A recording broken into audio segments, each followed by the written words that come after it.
In the fall of 1982, the people of Chicago were terrified. They weren't afraid of a serial killer in the shadows. They were afraid of the medicine in their cabinets. This is the story of the Tylenol murders, a real-life case where safety dissolved, fear spread, and justice never arrived. 12-year-old Mary Kellerman woke up with a cold.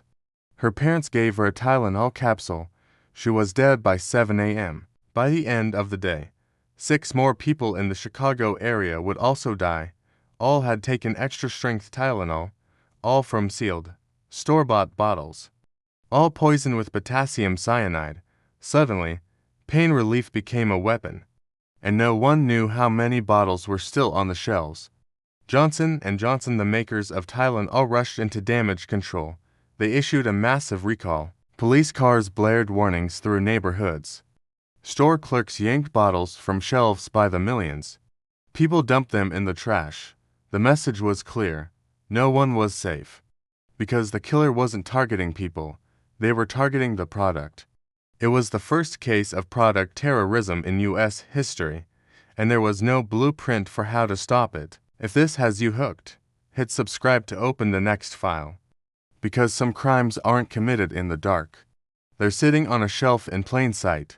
Then came the letter. A man named James W. Lewis sent a typed note to Johnson & Johnson. He claimed responsibility for the poisonings and demanded $1 million to make them stop. He was arrested and served time, but for extortion, not murder. To this day, no hard evidence links him to the poisonings.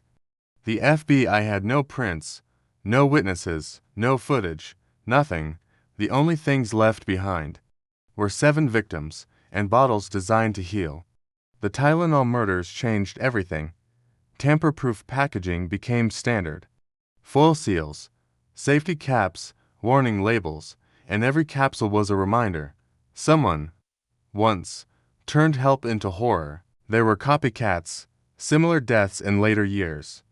But the original killer was never found.